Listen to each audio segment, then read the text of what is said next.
ಅಪ್ಪ ನೀನು ಅನ್ಯ ಮಾರ್ಗದಿಂದ ಅನ್ಯಾಯದಿಂದ ಒಬ್ಬರಿಗೆ ಹೊಡೆದೋ ಬಡದೋ ಕೊಲೆಯೋ ಮತ್ತೊಂದು ಸುಲಿಗೆನೋ ಮಾಡಿ ತಂದಂಥ ದುಡ್ಡಲ್ಲಿ ನಾನು ಬರ್ತ್ಡೇಗೆ ಹೊಸ ಡ್ರೆಸ್ ಹಾಕ್ಕೊಳ್ಳಲ್ಲ, ನಂಗೆ ಅಂಥ ದುಡ್ಡಿಂದ ಬಂದಿರೋ IPL ಟಿಕೆಟ್ ಬೇಡ ಅಂತ ಹೇಳೋ ದಿವಸ ನೋಡಿ ನಾಡಿನಲ್ಲಿ ಸುವ್ಯವಸ್ಥೆ ತಾನಾಗೇ ಇರುತ್ತೆ. ಹಾಗೆ ನೀವು ಸಂಪಾದನೆ ಮಾಡಿದಂಥ ದುಡ್ಡನ್ನ ಎಲ್ಲಿಡಬೇಕು ಅಂತ ಯೋಚನೆ ಮಾಡಿದ್ರೆ ಆವಾಗ ನಿಮ್ಗೆ ನೆಮ್ಮದಿ ಎಲ್ಲಿ ಸಿಗುತ್ತ್ರಿ?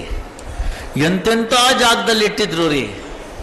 ನೀವೇ ನೋಡ್ತೀರಿ ಪೇಪರ್ನಲ್ಲಿ, ಕೊನೆಗೆ ಅಂಥ ದುಡ್ಡನ್ನೆಲ್ಲ ತಗೊಂಡು ಹೋಗಿ ಕಮೋಡಲ್ ಫ್ಲೆಶ್ ಮಾಡ್ತಾರಲ್ಲ, ಇವ್ರನ್ನೆಲ್ಲಿ ತನಕ ಅಂತ ನಾವು ಹುಡುಕೋದು ನೆಮ್ಮದಿ ಎಲ್ಲಿಂದ ಸಿಗುತ್ತೆ?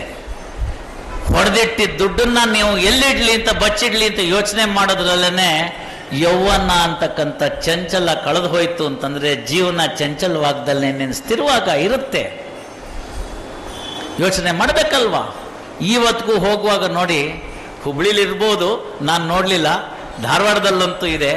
ಅಲ್ಲಿ ಆ ಪಂಜುರ್ಲಿ ರೆಸ್ಟೋರೆಂಟ್ ಮುಂಚಿತವಾಗಿ ಒಂದು ಮುಸಾಫಿರ್ ಖಾನ ಅನ್ನೋ ಒಂದು ಬಿದ್ದೋಗಿರೋ ಒಂದು ಕಟ್ಟಡ ಇದೆ. ಸ್ವಲ್ಪ ಆಚೆ ಹೋಗೋರೆಲ್ಲ ನೋಡಿ, ಆ ಪ್ರೆಸಿಡೆಂಟ್ ಸ್ಕೂಲಿಂದ ಈ ಕಡೆ ಬರುವಾಗ ಅಲ್ಲೊಂದು ಮುಸಾಫಿರ್ ಖಾನ ಅಂತ ಒಂದು ಹಳೇದೊಂದು ಬಿಲ್ಡಿಂಗು ಇನ್ನೂ ಹಾಗೆ ಇದೆ ಸರ್ಕಾರದ ಲೆಕ್ಕಾಚಾರದಲ್ಲಿ. ಏನದು ಮುಸಾಫಿರ್ ಖಾನ ಅಂತ ಕೇಳಬೇಕು. ಹೋಗಿ ಬರ್ತಕ್ಕಂಥ ಯಾತ್ರಾರ್ಥಿಗಳಿಗೆ ಬಿಟ್ಟು ಉಳ್ಕೊಳ್ಳಕ್ಕಿದ್ದಂಥ ಜಾಗ ಒಂದು ಒಲೆ ಇರ್ತಿತ್ತು, ಸ್ವಲ್ಪ ನೀರಿನ ವ್ಯವಸ್ಥೆ ಇರ್ತಿತ್ತು. ನಾವು ಇಲ್ಲಿ ಬಂದಿರತಕ್ಕಂಥದ್ದು ಕೂಡ ನಾವು ಕೂಡ ಬಂದಿರತಕ್ಕಂಥವ್ರು ಪ್ರಯಾಣಿಕರಾಗಿ, ಇಲ್ಲೇನು ಯಾರು ಪರ್ಮನೆಂಟ್ ಅಲ್ಲ, ಯಾರು ಪರ್ಮನೆಂಟ್ ಅಲ್ಲ. ನಾವು ಬಂದಿರೋದು ಕೂಡ ಭೂಮಿಗೆ ಯಾತ್ರಾರ್ಥಿಯಾಗಿ.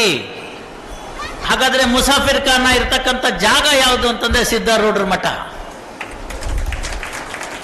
ನೋಡ್ತಾ ಹೋಗಿ ನೀವು, ಎಲ್ಲಿಂದ ಎಲ್ಲಿ ತನಕ ಹೋಗ್ತಾ ನೋಡ್ತಾ ಬನ್ನಿ, ಇಂಥದ್ದೇ ಇರುತ್ತೆ.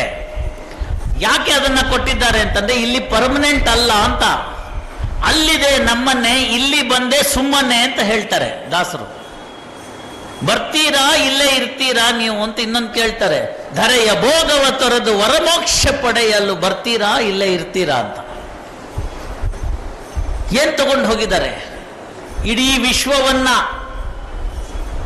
ತನ್ನ ಕೈವಶ ಮಾಡಿಕೊಂಡು ಚಕ್ರವರ್ತಿ ಅಂತ ಕರೆಸ್ಕೊಂಡಂತ ಅಲೆಕ್ಸಾಂಡರ್ ಸಾಯೋ ಕಾಲಕ್ಕೆ ತನ್ನ ಒಂದು ಬಲಗೈಯನ್ನ ಆ ಕುಣಿಯಿಂದ ಆಚೆಗೆ ಇಟ್ಟು ಸಾಯ್ತಾನೆ. ಇದ್ಯಾತಕ್ಕೆ ಕೊನೆಯಿಂದ ಆಚೆಗೆ ಇಡ್ತಾ ಇದ್ದೀರಿ ಅದನ್ನ ಅಂತ ಹೇಳಿದ್ರೆ ಹೇಳಿರ್ತಾನ ಅವನು, ನಾನು ಸತ್ತಾಗ ನನ್ನ ಕೈಯನ್ನ ಮುಚ್ಚಬೇಡಿ, ಬರೀ ಕೈಯನ್ನ ಕುಣಿಯಿಂದ ಹೊರಗಡೆ ಇಟ್ಟಿರಿ ಅಂತ. ಯಾಕೆ ಕುಣಿಯಿಂದ ಹೊರಗಡೆ ಇಡಬೇಕು ಅಂತ ಅವ್ರು ಕೇಳಿರ್ತಾರೆ. ಆಗ ಉತ್ತರ ಕೊಡ್ತಕ್ಕಂಥ ಅಲೆಕ್ಸಾಂಡರ್ನ ಉತ್ತರ ನಮಗೆಲ್ಲ ಪಾಠ ಆಗ್ಬೇಕು. ಅವನು ಹೇಳ್ತಾನೆ, ಇಡೀ ಪ್ರಪಂಚವನ್ನು ನಾನು ಆಳಿದಂಥ ವ್ಯಕ್ತಿ, ಅದನ್ನು ನನ್ನ ಕೈವಶ ಮಾಡಿಕೊಂಡೆ. ಅದಕ್ಕಾಗಿ ಸಾಕಷ್ಟು ನೋವುಗಳಾಯಿತು, ಯುದ್ಧಗಳಾಯಿತು, ಸಾವುಗಳಾಯಿತು. ಎಷ್ಟೋ ಜನ ಹೆಣ್ಣು ಮಕ್ಕಳು ವಿಧವೆಯರಾದರು, ಮಕ್ಕಳು ಅನಾಥರಾದರು, ದೇಶಗಳು ಬರಡಾಗಿ ಹೋಯಿತು. ನಿರಪರಾಧಿಗಳು ಯಾವುದೇ ತೊಂದರೆಗೆ ಒಳಪಡದೆ ಅಂತ ತೊಂದರೆಗೆ ಅನುಭವಿಸಿದ್ರು. ಅಂಥವನ್ನೆಲ್ಲ ನಾನು ಮಾಡಿಕೊಂಡು ಹೋದ ಮೇಲೆ ನಾನು ಈ ಭೂಮಿಯಿಂದ ಹೋಗುವಾಗ ಏನೂ ತಗೊಂಡು ಹೋಗ್ತಾ ಇಲ್ಲ, ಖಾಲಿ ಕೈಯಲ್ಲಿ ಹೋಗ್ತಾ ಇದ್ದೀನಿ ಅಂತ ಜನಕ್ಕೆ ಅರ್ಥ ಆಗ್ಲಿ, ಅಲ್ಲಿಂದ ಯುದ್ಧ ನಿಲ್ಲಿ ಅಂತ. ಇವತ್ತೇನಾಗ್ತಾ ಇದೆ? ಒಂದು ರಾಷ್ಟ್ರದಲ್ಲಿರ್ತಕ್ಕಂಥ ರಾಷ್ಟ್ರಾಧ್ಯಕ್ಷನನ್ನೇ ನೀವು ಹಿಡ್ಕೊಂಡು ಹೋಗ್ಬಿಡ್ತೀರ, ಅವನ ಹೆಂಡತಿ ಸಮೇತ ಹಗಲೋ ರಾತ್ರಿ ಅಂತಂದ್ರೆ ಎಲ್ಲಿಗೆ ಬಂದು ತಲುಪಿದ್ವಿ? ಅಲೆಕ್ಸಾಂಡರ್ ಪಾಟನ್ ಯಾರು ಹೇಳಿಲ್ವ ಅವ್ರಿಗೆ? ಯಾರಾದ್ರೂ ಈ ಪ್ರಪಂಚದಲ್ಲಿ ಶಾಶ್ವತ ಇದ್ದಾರಾ? ಅಲ್ಲೆಲ್ಲೋ ಯುದ್ಧ ಆದ್ರೆ ಇಲ್ಲ ಆಟೋ ಗ್ಯಾಸ್ ಸಿಗ್ತಾ ಇಲ್ಲ, ಮೈಲ್ಗಟ್ಲೆ ನಿಂತ್ಕೋತಾ ಇದ್ದೀವಿ. ಅಲ್ಲೆಲ್ಲೋ ಯುದ್ಧ ಆಯಿತು ಅಂತಂದ್ರೆ ಇಲ್ಲಿ ಯಾರೋ ಪಾಪ ಸಣ್ಣ ಸ್ಮಾಲ್ ಸ್ಕೇಲ್ ಇಂಡಸ್ಟ್ರಿ ಹಾಕೊಂಡಿರ್ತಕ್ಕಂಥದ್ದು ತಾರಿಹಾಳ್ನಲ್ಲಿರ್ತಕ್ಕಂಥ ಪೆಟ್ಟು ಬಿದ್ದುಬಿಟ್ಟಿದೆ. ಯಾಕ್ರೆ ಅಂತ ಕೇಳಿದ್ರೆ ರಾ ಮೆಟೀರಿಯಲ್ ಬರ್ತಾ ಇಲ್ಲ ಸರ್, ಇನ್ ಟೈಮ್ ಕೊಡೋಕ್ಕಾಗ್ತಿಲ್ಲ, ಫೈನಲ್ ಪ್ರಾಡಕ್ಟ್ ಆಗ್ತಿಲ್ಲ, ಊಟ ಬರ್ತಿಲ್ಲ, ನನ್ನ ಕೆಲಸಗಾರರಿಗೆ ಸಂಬಳ ಕೊಡೋಕ್ಕಾಗ್ತಿಲ್ಲ, ಎಲೆಕ್ಟ್ರಿಸಿಟಿ ಬಿಲ್ ಕಟ್ಟೋಕ್ಕಾಗ್ತಿಲ್ಲ, ಬ್ಯಾಂಕ್ಗೆ ಸಾಲ ಕಟ್ಟೋಕ್ಕಾಗ್ತಿಲ್ಲ. ಐ ಬಿಕಮ್ ಎ ಡಿಫಾಲ್ಟರ್ ಅಂತ. ಯಾಕಯ್ಯ ಡಿಫಾಲ್ಟರ್? ಕೆಲಸ ಮಾಡಲಿಲ್ವಂದ್ರೆ ನಾನು ಮಾಡ್ತಾನೆ ಇದ್ದೆ ಸರ್, ಯಾರೋ ಇಬ್ಬರು ಗಲಾಟೆ ಮಾಡಿದ್ರು ನನಗೆ ತೊಂದರೆ ಆಯಿತು. ಕಾಮ, ಕ್ರೋಧ, ಲೋಭ, ಮೋಹ, ಮದ, ಮತ್ಸರ. ನಾನು ದೊಡ್ಡವನು, ನನ್ನ ಹತ್ರ ಎಲ್ಲ ಇದೆ. ಏನು ದೊಡ್ಡವ್ರಿ? ಹಾರಾಡ್ತಿರೋ ಒಂದು ಸೊಳ್ಳೆ ನೊಣಕ್ಕೆ ಭಗವಂತ ಕೊಟ್ಟಿರ್ತಕ್ಕಂಥ ಒಂದು ಅನುಕೂಲಕರವಾಗಿರ್ತಕ್ಕಂಥ ಹೊಟ್ಟೆ ತುಂಬಿಸ್ಕೊಳ್ಳೋ ಮಾರ್ಗ ಏನು ಅಂದರೆ, ಆ ಕಪ್ಪೆಗೆ ನಾಲ್ಗೆಯಲ್ಲಿ ಒಂದು ಅಂಟಿನ ದ್ರವವನ್ನು ಇಟ್ಟಿದ್ದಾನೆ, ಅಂತ ಹೊರಗಡೆ ಹಾಕ್ಬಿಡುತ್ತೆ, ಆ ನೊಣ ಸಿಕ್ಕೊಂಡ್ಬಿಡುತ್ತೆ, ಅಂಟ್ಕೊಂಡ್ಬಿಡುತ್ತೆ, ತಿಂದುಬಿಡುತ್ತೆ. ಈ ಕಪ್ಪೆ ಬಲಿಯಾಗ್ಲಿ ಚೆನ್ನಾಗಿ ಬಲಿಷ್ಠವಾಗಿದ್ರೆ ನಂಗೊಳ್ಳೆ ಊಟ ಅಂತ ಹಾವು ಕಾಯ್ಕೊಂಡಿರುತ್ತೆ.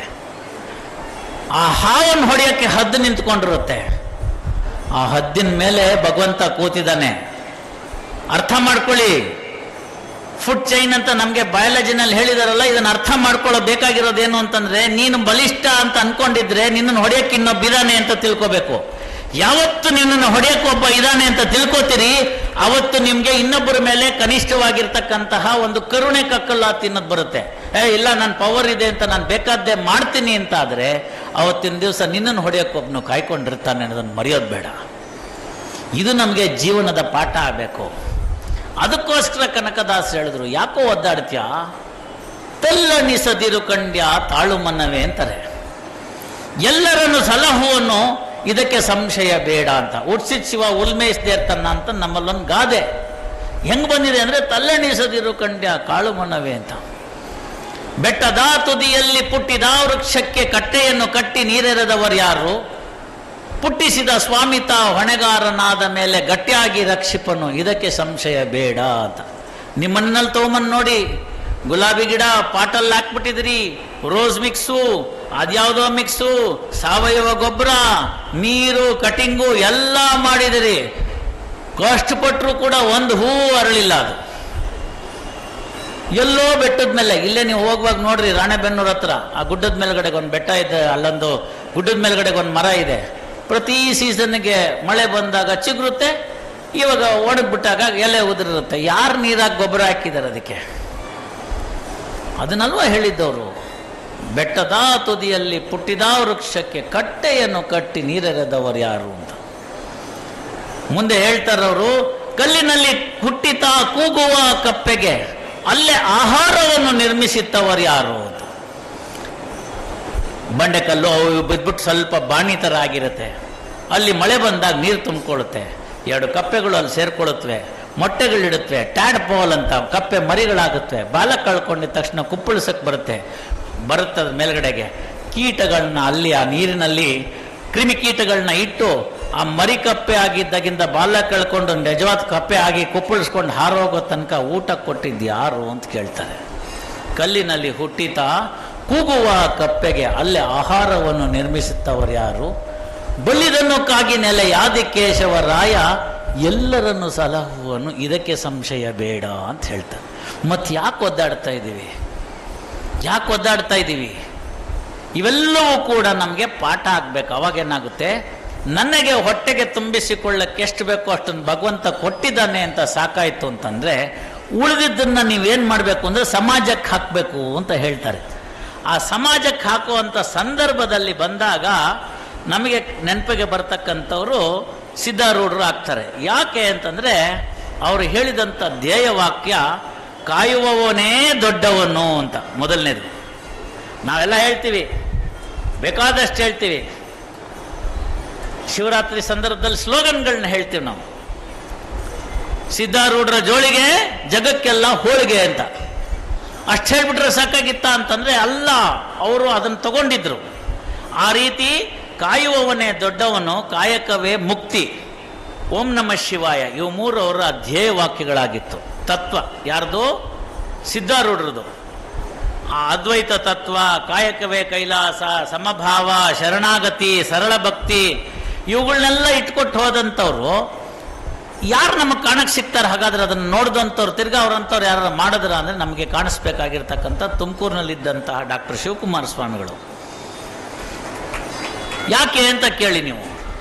ತಮಗೆ ಅಂತ ಹೋಗ್ತಿರಲ್ಲ, ತಮಗೆ ಅಂತಾಗಿದ್ರೆ ಒಂದು ಮನೇಲಿ ಭಿಕ್ಷೆ ಬೇಡಿದ್ರೆ ಒಂದಷ್ಟು ಕೊಟ್ಟಿರ್ತಿದ್ರು, ಸಾಕಾಗ್ತಿತ್ತು. ಮನೆಗೆ ಹೋಗೋರು ಬರೇ ಕಾಲು, ಚಪ್ಪಲಿ, ಅದಿದಾಸು, ಶೂಸು ಯಾವುದೂ ಇಲ್ಲ.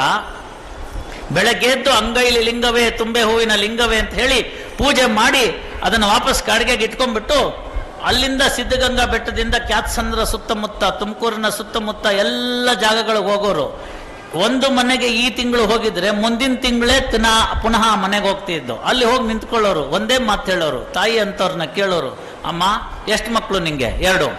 3ನೇ ಮಗು ನಮ್ಮ ಸಿದ್ಧಗಂಗಾ ಮಠದಲ್ಲಿ ಇದೆ ಅಂತ ತಿಳ್ಕೊಂಡು, ಊಟ ಮಾಡ್ತಿದ್ದೀನಿ ಅಂತ ತಿಳ್ಕೊಂಡು, ನಿನ್ನ ಕೈಗೆ ಏನು ತೋಚುತ್ತೋ ಅದನ್ನು ಹಾಕೊಂಡು, ಒಂದು ಹಿಡಿ ರಾಗಿ ಹಿಟ್ಟು, ಒಂದು ಉಳ್ಳಾಗಡ್ಡಿ, ಒಂದು ಮೆಣಸಿನ್ಕಾಯಿ, ಒಂದು ತೆಂಗಿನಕಾಯಿ, ಒಂದು ಬೆಲ್ಲದ ಹಚ್ಚು, ನಿಂಗೆ ಇಷ್ಟ ಬಂದಾಗ ಕೊಡಮ್ಮ. ನಿಮ್ಮಲ್ಲಿ ಯಾವತ್ತಮ್ಮ ನಿನ್ನ ಮಗನ ಬರ್ಡೇ? ನೋಡು, ನಮ್ಮ ಸಿದ್ಧಗಂಗಾ ಮಠದಲ್ಲೂ ನಿಮ್ಮ ಮಗ ಒಬ್ಬನಿದ್ದಾನೆ, ಅವನದು ಬರ್ಡೇ ಮಾಡಬೇಕು, ಒಂದು ತುಂಡು ಬೆಲ್ಲ ಕೊಡ್ತೀಯಾ ಅಂತ ಕೇಳೋರು.